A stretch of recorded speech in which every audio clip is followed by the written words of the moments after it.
तीन पुरुष तो काल्पनिक हो गए। चौथा धर्मदास चारों का आसन लगाए तो धर्मदास अभी जीवित है, तो धर्मदास 5 सुपारी रख करके कैसे कहेगा कि ये उत्तर दिशा में धर्मदास बैठा हुआ है यहाँ पर 5 सुपारी में। तो मेरा ये कहना है, मेरा निवेदन है, धर्मदास साहब ने अपने जीवन में ना चौका करवाया और न चौका किया, न करवाया और न किया। अगर करवाते तो ये सब बातें नहीं आती, ये करते तो भी नहीं आती। अब दूसरा प्रमाण लीजिए, धर्मदास साहब की जो सबसे पहली शब्दावली छपी वो बेलवेडियर प्रेस इलाहाबाद से छपी। मेरे पास पुस्तक है, मैं उसको 2-3 बार पढ़ डाला। कहीं पर भी धर्मदास के शब्दावली में, धर्मदास के वाणी में कहीं पर भी चौका आरती का उल्लेख नहीं। ये जरूर है, आज मोरे सदगुरु को गृह लाऊं, चंदन से चौका पुरवाऊं, गजन चौक पुराऊं। आज मेरे सदगुरु आए मेहमान, तन मन धन सब करूं। ये बात तो है, लेकिन धर्मदास ने चौका के संबंध में कहीं पर भी एक पद भी नहीं दिया। सदगुरु कबीर मध्य युग के इतिहास में एक अद्भुत प्रतिभा संपन्न व्यक्तित्व को लेकर होते हैं। वे युग के सजग प्रहरी,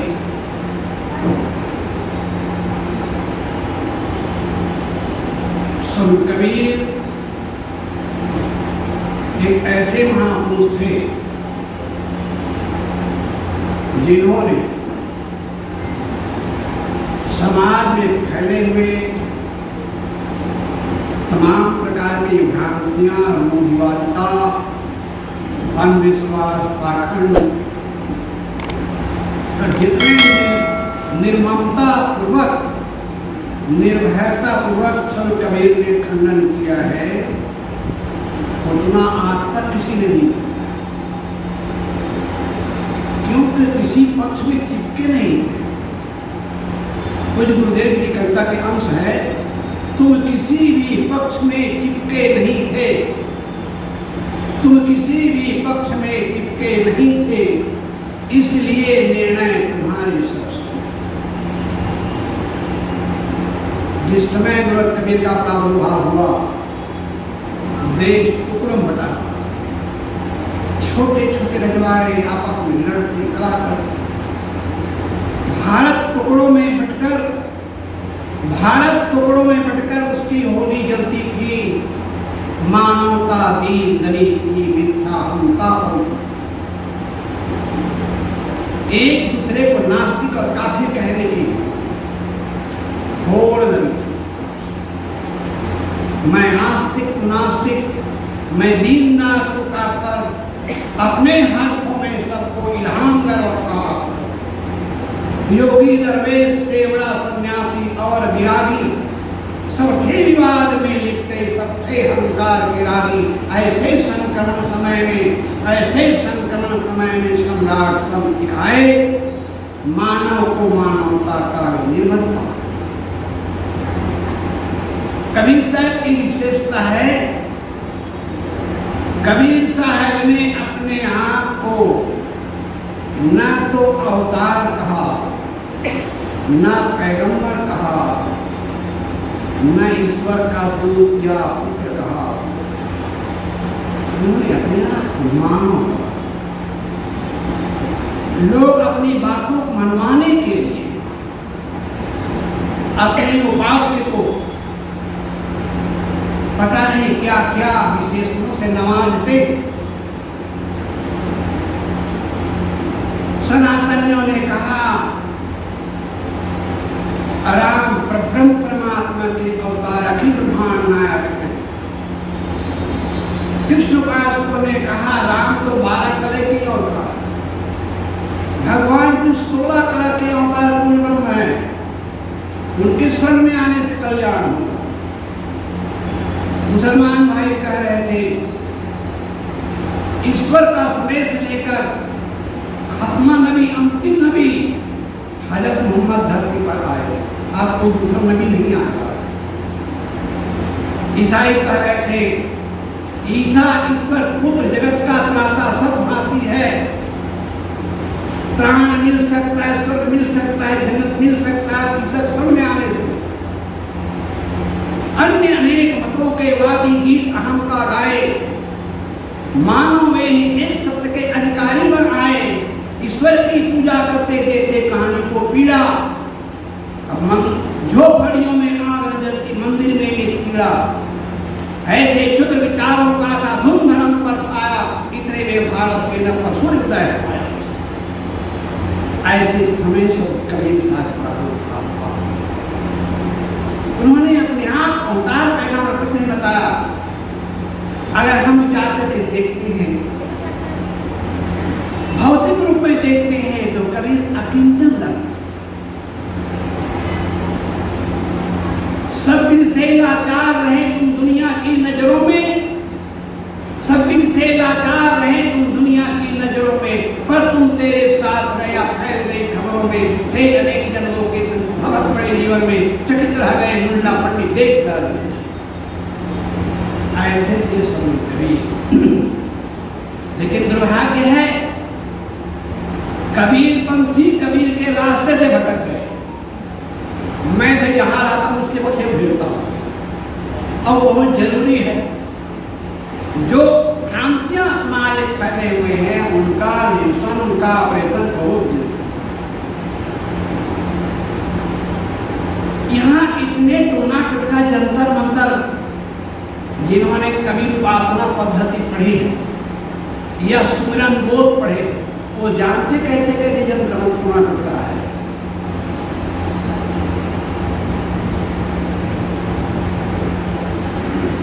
ईसाइयों में एक प्रचलन शुरू हुआ, कोई आदमी मर जाता तो पादरी कहता तुम्हारे पुरखा का नंबर, जो मृतात्मा है उसका नंबर अगर नर्क में भी हो, अगर तुम इतने लाख रुपया हमें दान कर दो तो हम यहाँ सर्टिफिकेट लिखेंगे, और सर्टिफिकेट को देखकर देवदूत उनका नंबर नरक का भी होगा तो स्वर्ग में दाखिल कर देंगे। बड़ी लूट मची, बड़ा शोषण हुआ। एक दूसरा कबीर पैदा हुआ, उसका नाम था मार्टिन लूथर। मार्टिन लूथर बड़े क्रांतिकारी थे, वैज्ञानिक चिंतन रखते थे, उन्होंने इसका विरोध किया। पहले तो ये उनके पादरी, उनके वो जो है बहुत नाराज हुए और परेशान किए, लेकिन वो पीछे नहीं हुआ। आगे चल करके इनके को खत्म हुआ, जी पैसे लेकर के उनको सर्टिफिकेट देने वाली प्रक्रिया खत्म हो गई। मुझे ऐसा लगता है कबीर पंथियों ने उसको चुरा लिया, कबीर पंथियों ने उसका नकल किया। कैसे नकल किया?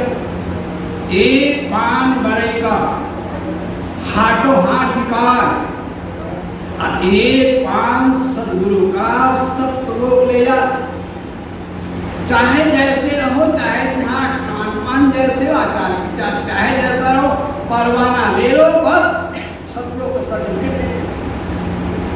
अब आचरण सुधार पर बल कैसे दिया जाएगा? आचरण सुधार पर बल तब होता जब ये कहा जाता कि जब तक अपने आचरण सुधारोगे नहीं, खान पान सुधारोगे नहीं, आचरण व्यवहार सुधारोगे नहीं, जीवन को तराशोगे नहीं, गढ़ोगे नहीं, तब तक तुम्हारी मुक्ति होने वाले नहीं है। तो आदमी कम से कम थोड़ा झिझकता। अब वो सस्ता नुस्खा मिल गया, तीन का परवाना ले, 5 नाम जो नाम है सुन लो, बस मुक्ति। अगर इतनी ही बात थी तो कबीर साहब ने बीजर के 40 शब्द में क्यों कहा, पंडित बाद बदेशो झूठा, राम के कहे जगत जत पावे, खान कहे मुख मीठा, पावक कहे पांव जो डाहे, जल कहे दिशा बुझाई, अब भोजन कहे भोग जो भागे, तो दुनिया कर जाए पद लंबा। तो इस प्रकार से कबीर साहब जो वैष्णव रमरमा रहे थे और ये कह रहे थे एक बार राम का नाम लेने से इतना पाप कट जाएगा, इतना पाप कट जाएगा जितना जीवन तुम कर नहीं सकते। इस सस्ते नुस्खे आदमी को पतन घट में डुबाया, आदमी का पतन हुआ, नैतिकता और सदाचार से आदमी वंचित हो गया, भटक गए। कहना चाहूंगा हमारे कबीर में चौका आरती पर ही मेरा लेख आया है। चौका आरती का इतिहास सब कबीर और धर्मदास का समकालीन की पुस्तक अभी नया संस्करण है। इसमें मैंने एक अध्याय लिखा, बहुत लोग नहीं जानते हैं, इसलिए आज इस प्रसंग को लिया और हमारे 3 साल में कहा था पढ़ोगे, इसे बताना चाहता हूँ ये चौका आरती कबीरपंथ में आया कैसे, इसका इतिहास क्या है। जो मैंने अध्ययन किया, जो मैंने पाया, कहीं गलती बता देना आपको, कोई चीज छूट गई या कुछ और बातें हैं, लेकिन जो मैंने बताने जा रहा हूँ चौका में, ये सब पूरे जानते हैं आप, चौका में 4 गुरुओं का आसन लगता है, बीच में सब पुरुष होता है, फिर 4 गुरुओं का आसन लगता है। और 4 गुरु कौन कौन आप सब पर पता है, लेकिन फिर दोहरा रहा हूँ, सहते जी, भंके जी, चतुर्भुज और धनी धर्मदास, ये 4 गुरु के आसन लगते हैं। सहते जी, भंके जी या चतुर्भुज, मैं चैलेंज के साथ कहता हूँ, जो मैंने अध्ययन किया है, ये 3 गुरुओं का कोई इतिहास नहीं है कि किस राजा के समय में, किस संमत में, किस गांव देश में, किस गोत्र में पैदा हुए। मैंने कितने महंतों से पूछा, कोई बताने को तैयार नहीं। ये 3 गुरु तो बिल्कुल काल्पनिक। अरे 4था गुरु धर्मदास थे, और ये भी जान लीजिए कबीर साहब के पूरे जीवन काल में धर्मदास पैदा ही नहीं हुए थे। जब मैंने पहली बार 89 में ये पुस्तक आई, मुझे तो जान से मारने के लोग लगे थे। आप लोग कृपा है, चलो कृपा है, यहाँ पर मैं बोल रहा हूँ, मैं 89 को मुझे मार डाले, क्योंकि जिनके रोजी रोटी पर धक्का लग रहा था वो सब हमारे बहुत कुपित थे। लेकिन ये सनातन दास तो जीने मरने को डरता नहीं है, जो सत्य है तो सत्य है, और चाहे दुनिया एक तरफ हो जाए। जैसे कि शायद ने कहा, मैं सत्य पद का हराए हूँ, का सत्य दिन रात नहीं, ईमान गई जो टुकड़ों में या मेरी बस की बात। तो 4 गुरु में धर्मदास साहब, कबीर साहब के समकालीन थे नहीं। मैंने अभी एक डेट संसम्मत निकाला है, कबीर साहब के सैरांत के 12 साल बाद धर्मदास साहब का जन्म हुआ। जिनको देखना है पुस्तक ज़्यादा काफी नहीं, शायद 1-2 काफी बची होगी समकालीन वाली, उसमें मैंने उसका उल्लेख किया। एक डेट में हमने समय निकाला कि 1575 में कबीर साहब का सैरांत हुआ, और 1587 में धर्मदास साहब का जन्म हुआ। अब महाराजा राम सिंह के संतान थे, ऐतिहासिक। अब बात यह आती है, जब 4 गुरु के आसन लगाए जाते हैं चौका में, तो धर्मदास अभी हाजिर हुजूर है, तो 5 सिपाही रख करके ये धर्मदास कैसे कहेगा कि यहाँ धर्मदास बैठे। बात समझ में आ रही है? 3 गुरु तो काल्पनिक हो गए पूरे, 4था धर्मदास 4 गुरु का आसन लगाए तो धर्मदास अभी जीवित है, तो धर्मदास 5 सिपाही रख करके कैसे कहेगा कि ये उत्तर दिशा में धर्मदास बैठा हुआ है, यहाँ पर 5 सिपाही में। तो मेरा ये कहना है, मेरा निवेदन है, धर्मदास साहब ने अपने जीवन में न चौका करवाया और न चौका किया, न करवाया और न किया। अगर करवाते तो ये सब बातें नहीं आती, ये करते तो भी नहीं आती। अब दूसरा प्रमाण लीजिए, धर्मदास साहब की जो सबसे पहली शब्दावली छपी वो बेलवेडियर प्रेस इलाहाबाद से छपी। मेरे पास पुस्तक है, मैं उसको 2-3 बार पढ़ डाला। कहीं पर भी धर्मदास के शब्दावली में, धर्मदास के वाणी में कहीं पर भी चौका आरती का उल्लेख नहीं। ये जरूर है आज मोरे सदगुरु को गृह लाऊं, चंदन से चौका पटवाऊं, गजन चौक पुराऊं। आज मेरे सदगुरु आए मेहमान, तन मन धन सब करूं। ये बात तो है, लेकिन धर्मदास ने चौका के संबंध में कहीं पर भी एक पद भी नहीं लिखा। कबीर पंथ के इतिहास में ये तीसरा प्रमाण है, कबीर पंथ के इतिहास में किसी भी शाखा में, धर्मदास शाखा को छोड़ दीजिए, बाकी किसी शाखा में चौका आरती का नहीं पता चलता है। कुछ देखी देखा कबीर चौरा के आचार्य साहब से बात में विवेक साहब से कहा, हमारे यहाँ चौका आरती पहले नहीं, इनके यहाँ के चढ़ोतरी, यहाँ के ताम झाम को देख करके रामविलास साहब ने शुरू कर। अभी जागूमठ के श्री प्रेम साहब वर्तमान जो गादीपति हैं उनसे बातचीत हुई कि भाई आपको क्या चौका हो, हाँ साहब होती तो है, लेकिन हमारे पूर्वज चौका आरती नहीं करते थे, ये देखी देखा इन लोगों ने शुरू कर दिया। और ये बताना चाहूंगा, कबीर पंथ के हमारे जो प्रामाणिक ग्रंथ, जो हमारे सबसे 8 ग्रंथ है, बीजक में कहीं पर भी चौका आरती गंध भी नहीं है। ये सबसे बड़ा प्रमाण। दूसरी बात, गुरु ग्रंथ साहब जो सिखों के यहाँ के ग्रंथ है, जहाँ कबीर का तमाम वाणियां संकलित है, उसमें भी चौका आरती कहीं जिक्र नहीं है।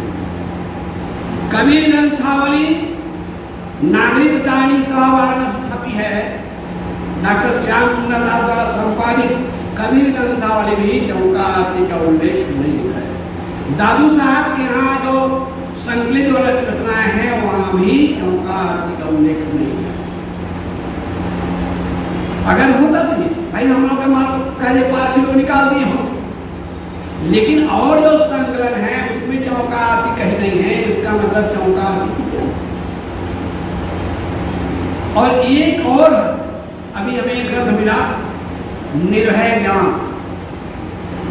निर्भय ज्ञान, मैं उसको पहले बहुत दिन से खोज रहा था, कहाँ कहाँ उसके लिए भटकता रहा, लेकिन एक दिन अचानक हमारे आश्रम के पुस्तकालय में वो पुस्तक मिल गई।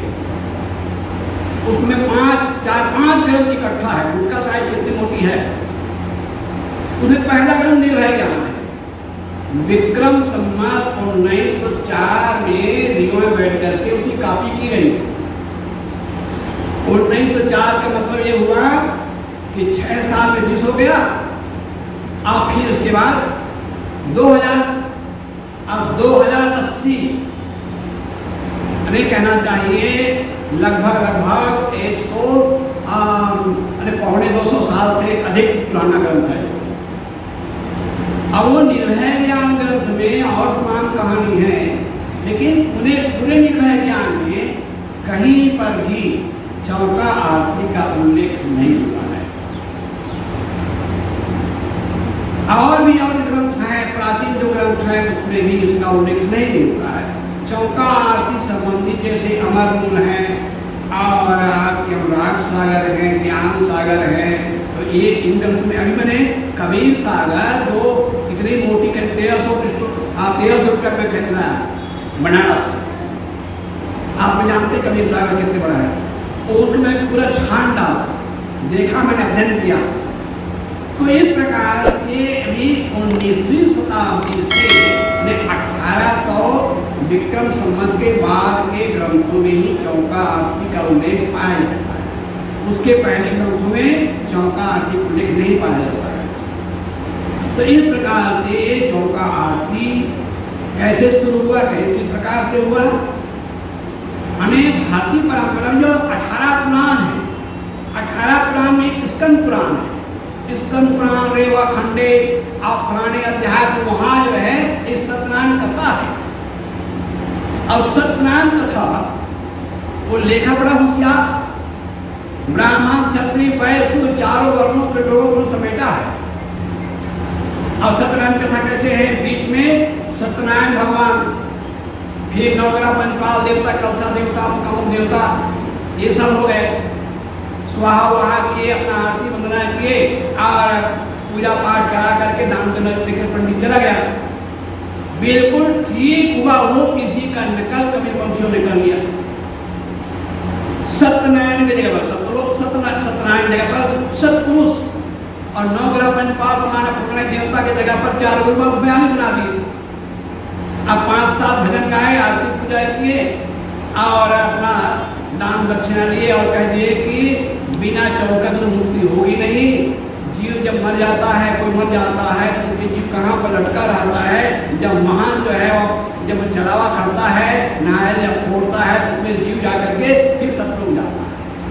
ये दंत कथा, एक काल्पनिक कथाएं गणित और हमारे दिल दिमाग की बातें ऐसे बैठ गई।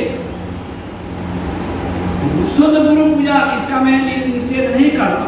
ये संत महात्मा आए हैं, आप दंडवत बंदी करते हैं, आरती पूजा किस सरल है। और एक बात तो बताऊंगा, हम जो कह रहे हैं तो कह रहे हैं, वंश परंपरा की प्रकांड विद्वान सुकृत दास बरारी नाम सुने होंगे। उनके सब कवि महापुराण और उनकी बीजक व्याख्या कई पुस्तकें उनकी हैं और कभी समय दिवंगत हो गए बहुत दिन से। उन्होंने सत कबीर महापुराण की भूमिका में एक बात लिखी, बड़े मजेदार है और मनन करने लायक है। सुकृदास बरारी लिखते हैं कि हमारे कबीर पंथ जो चौका आरती होती है वैसे तो गुरु पूजा है भाई। गाजी में गुरुदेव विराजमान होते हैं और कहना जी पूजा अर्चा होती है, वहाँ तक बात ठीक है। गुरु की पूजा होती है वहाँ तक बात ठीक है। लेकिन प्रश्न उठाया उन्होंने, गुरु जो गादी में बैठा हुआ है या गादी में बैठने के पहले, गादी में बैठने के पहले वो जो है वो महंत जो है, गुरु जो है स्वयं बंदी करता है। आप लोग देखे होंगे, उन्होंने प्रश्न उठाया कि वो जो महंत है, गुरु है, वो गुरु बैठ करके किसको बंदी कर रहा है? वहां चेतन मूर्ति कौन सा है? इतना ही नहीं, आरती कर रहा है, आरती का थाल लेकर के स्वयं गुरु आरती कर रहा है। किसकी आरती कर रहा है? फिर भोग लगा रहा है, आचमन कीजिए गुरु कृपा निधान। जैसे मूर्ति पूजा जैसे करते हैं वैसे आप भी कर रहे हैं। तो हम चेतन मूर्ति कहाँ पूजा रहे? इस बात को बड़ा ढंग से लिखा है, मैं संक्षिप्त में कर रहा हूँ। इसको विस्तार से मेरी पुस्तक अभी आई है, साधु कबीर रामदास क्या समकालीन के नया संस्करण, इसमें मैंने इसको उल्लेख किया है। इसमें आप देखिए, क्योंकि मुझे जो समय दिया समय मेरा पूरा हो गया। तो संक्षिप्त में कहना चाहूँगा, कबीर पंथ कबीर साहब के रास्ते से, उनके उद्देश्य से भटक गया। आज फिर जागने की जरूरत है। कबीर साहब क्रांतिकारी विचार के, मानवतावादी विचार समाज में फैले और भ्रांतियां उड़े, अंधविश्वास खत्म हो। जिस कबीर साहब ने गांव-गांव, गली-गली घूम-घूम करके सारे अंधविश्वास का पर्दाफाश किया, हिंदू मुसलमान किसी का परवाह नहीं किया, बेसाथ किसी का परवाह नहीं किया, ऐसे कबीर साहब थे। हम उनके अनुयायी हैं।